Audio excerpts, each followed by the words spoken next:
దేవుని బిడలమైతే, ఆయన్ను వెంబడించు వారమైతే, if you are truly the followers of Christ, we love to hear his message. ఆయన ఏం చెబుతున్నాడు, ప్రభువారు ఏం మాట్లాడుతున్నారో ఆ మాటను వినడానికి, కేవలం వినడం మాత్రమే కాదు, విని ఆ మాటను మన జీవితంలో ఇంప్లిమెంట్ చేయడానికి, ఆ మాటలు మన జీవితంలో అన్వయించుకోవడానికి మనం ఎల్లప్పుడూ సిద్ధంగానే ఉంటాం. నువ్వు సిద్ధంగా ఉన్నావు ఇదే కాల సమయంలో? ఇంతవరకు వారి మాటలు వీరి మాటలు విని నష్టపోయేవేమో, లోక సంబంధుల మాటలు, వాక్య విరోధులు చెప్పిన మాటలు, అవిశ్వాసులైన వారి మాటలు విని తప్పుదారి పట్టేసేవేమో. దేవుని లేఖనం మాట్లాడుతుంది, hear the voice of God. దేవుడు మాట్లాడుతున్నాడు కాబట్టి ఆయన మాటకు మనం లోబడి ఉండాలి. God speaks instructions to us. దేవుడు మనతో మాట్లాడుతూ మనకు కొన్ని ఇన్స్ట్రక్షన్స్ ఆయన ఇస్తారు. ఎందుకోసం అంటే ఆయన మన సృష్టికర్త కాబట్టి he knows everything very well.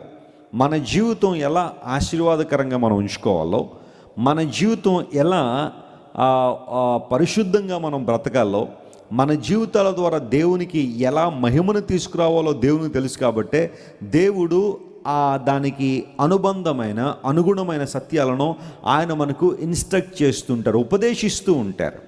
దేవుని లేఖనాలు మనకి ఎందుకు ఇవ్వబడ్డాయి, దేవుడు ఎందుకు తన మాటలను మనకి ఇచ్చాడంటే, మనకు దేవుడు ఉపదేశిస్తున్నాడట, ఇన్స్ట్రక్ట్ చేస్తున్నాడు ఆయన. God speaks instructions to us. దేవుడు మనతో మన జీవితాన్ని పదిలపరుచుకోవడానికి, ఆశీర్వాద పదంలో నడిపించుకోవడానికి, ఆయన నామానికి మహిమ తెచ్చినట్లుగా జీవించడానికి కావలసిన సూచనలు దేవుడు మనతో మాట్లాడుతుంటాడు. నువ్వు చేయాల్సిన పనులు దేవుడు నీకు చెబుతాడు. నువ్వు చేయాల్సిన పనులు ఆయన నీకు బోధిస్తాడు. నువ్వు మాట్లాడిసిన మాటలు దేవుడు నీకు బోధిస్తాడు. నువ్వు వింటే, ఆయన ఇన్స్ట్రక్షన్కి నువ్వు లోబడితే ఖచ్చితంగా దీవెన పొందుతావు, ఆశీర్వాదాన్ని పొందుతావు. ఆర్మీలో పనిచేసే ఒక సైనికుడు తన పైన ఉన్న కమాండర్ ఇచ్చే ఇన్స్ట్రక్షన్స్ని ఫాలో అవ్వాలి. అలా కాకుండా నా ఇష్టమైన త్రోవలో వెళ్ళిపోతానంటే, ఒకటి ఆర్మీలో అన్నా ఉండడం, లేకపోతే భూమి మీద అన్నా ఉండడం. ఎందుకోసం? యుద్ధంలోకి వెళ్ళిన తర్వాత ఆ ఇన్స్ట్రక్టర్ చెప్పే మాటలు వినకపోతే, కమాండర్ చెప్పే మాటలు వినకపోతే వారు అక్కడైనా ఉండరు, లేకపోతే యుద్ధంలో అన్నా చనిపోతారు వాళ్ళు. దేవుడు మాట్లాడుతున్నాడు, ఆయన మనకు ఇన్స్ట్రక్షన్స్ ఇస్తున్నాడు. కొన్ని మాటలు ఆయన మనకు తెలియజేస్తారు. వాట్ టు డూ, మనం చేయాల్సినవేంటో, మనం చేయకూడనివేంటో కూడా దేవుడు మాట్లాడతాడు. యోనా గ్రంథం 1వ అధ్యాయం మొదటి 2 వచనాలు మనం చదివితే, దేవుడు యోనాకు ప్రత్యక్షమై ఆయనతో మాట్లాడాడు. యోనాతో దేవుడు మాట్లాడిన మాట అక్కడ మనం చూస్తున్నాం. The book of Zona chapter 1 verses 1 and 2. యెహోవా వాక్కు అమిత్తయి కుమారుడైన యోనాకు ప్రత్యక్షమై ఈలాగు సెలవిచ్చెను. అంటే ఈలాగు మాట్లాడను. దేవుడు మాట్లాడుతున్నాడు యోనాతో. ఏం మాట్లాడాడని ఆలోచన చేస్తే, నినేవే పట్టణస్థుల దోషము నా దృష్టికి ఘోరమైన గనుక నీవు లేచి నినేవే మహాపట్టణమునకు పోయి దానికి దుర్గతి కలుగునని ప్రకటించాలి.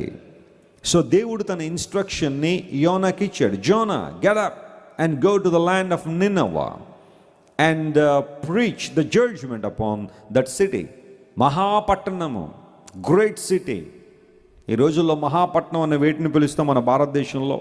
Mumbai is a great city. New Delhi is a great city. Kolkata చాలా పెద్ద పట్టణం, మహాపట్టణం. ట్రాఫిక్ జామ్ మామూలుగా ఉండదు అక్కడ. మనం కలకత్తా వెళ్ళామంటే ఒక 2 కిలోమీటర్లు ప్రయాణం చేయాలంటే 2 గంటలు పడుతుంది. చాలా కష్టం ట్రాఫిక్. ముంబై పరిస్థితి కూడా అంతే. నేను ఒకసారి ఫ్లైట్ మిస్ అయిపోయాను ముంబైలో, ట్రాఫిక్ను బట్టి. ఎయిర్పోర్ట్ అలా కళ్ళ ముందు కనబడతా ఉంది, ట్రాఫిక్లో ఇరుక్కుపోయాం, చాలా ఇబ్బంది పడ్డాం. ఆఖరికి వెళ్ళాం కానీ అప్పటికే ఫ్లైట్ డోర్ క్లోజ్ చేశారు, ఇంకా లోపలికి వెళ్ళడానికి అవకాశం కుదరలే.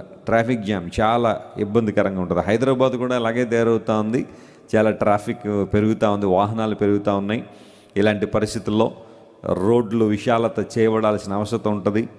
ప్రతి ప్రాంతంలో కూడా మెగా సిటీస్ కానీ గ్రేట్ సిటీస్లో ఈ ప్రాబ్లం కనబడుతున్నాను. నినివే మహాపట్టణమునకు పోయి దానికి దుర్గతి కలుగుతుందని ప్రకటించు. ఎందుకోసం అంటే వారి పాపము బహు ఘోరంగా ఉంది, వారి జీవితాలు ఘోరంగా ఉన్నాయి. దేవుడు మాట్లాడి ఇన్స్ట్రక్షన్ ఇచ్చాడు. యోనాతో దేవుడు మాట్లాడాడు, నువ్వు వెళ్ళు, చాలా సందర్భాల్లో దేవుడు తన వాక్యం ద్వారా మనకు కూడా కొన్ని మాటలు, నువ్వు వెళ్ళాలి, నువ్వు మాట్లాడాలి, నువ్వు చెయ్యాలి. ఆయన స్వరానికి లోబడుతున్నామా? లోబడే మనసు మనలో ఉందా? దేవుడు మనకు ఉపదేశం ఇస్తున్నాడు. ఆ ఉపదేశాన్ని మనం అంగీకరించి ఆ మాటలకు మనం లోబడి ఆ మాటల ప్రకారం మనం జీవించినప్పుడు మనం నిజంగా దీవెన పొందుకుంటాం, ఆశీర్వాదాన్ని పొందుతాం. నీ జీవితంలో ఉన్న ప్రతి సమస్య నుండి విడుదల పొందుతావు. ఈ కార్యక్రమం చూస్తున్న నీవు బహుశా ఏ సమస్యతో నువ్వు బాధపడుతున్నా, ఏ రకమైన సమస్యలో నువ్వు ఉన్నా, నీ ప్రతి సమస్యకు పరిష్కారం దేవుని స్వరమే, దేవుని మాటే. ఆయన మాటలు నీ సమస్యల నుండి బయటికి తీసుకొస్తాయి. ప్రభువు నీ పట్ల కలిగిన ప్రణాళికలు అంత గొప్పవి. ఇర్మియా 29:11 మనం చదివితే దేవుడు మన పట్ల కలిగిన ఉద్దేశాలు, ఆయన మన పట్ల కలిగిన ప్రణాళికలు ఎంతో గొప్పవి. అవి మనకు రాబో కాలంలో నిరీక్షణ కలిగించినట్లుగా అవి మనకు నిరీక్షణ ఇస్తున్నాయి. సమాధానకరములైనవి కానీ అవి హానికరములైనవి కావు అని చాలా స్పష్టంగా బైబిల్ సెలవిస్తూ ఉంది. దేవుడు నీ పట్ల కలిగిన ఉద్దేశాలు ఎప్పుడూ సమాధానకరమైనవి కానీ అవి నీకు హాని చేసేవి కావు. ఆయన నీకు ఇచ్చే ఇన్స్ట్రక్షన్స్ నీ జీవితాన్ని కట్టేవే కానీ నీ జీవితాన్ని పడగొట్టేవి కాదు. దేవుడు నీకు ఇచ్చే మాటలు లేదా దేవుడు నీకు ఇచ్చే ఆజ్ఞలు నీ బ్రతుకును బాగు చేసేవే కానీ అవి నిన్ను పాడు చేసేవి కాదు. God knows better than anything else or anyone else in the world. నీ గురించి దేవునికి తెలిసినంతగా ప్రపంచానికి ఎవ్వరికీ తెలియదు. కాబట్టి what ever he says obey to his voice. దేవుడు ఏం చెబుతారో ఆ మాటకు నువ్వు లోబడినప్పుడు ప్రభు గొప్ప కార్యాలను నీ జీవితంలో జరిగిస్తారు.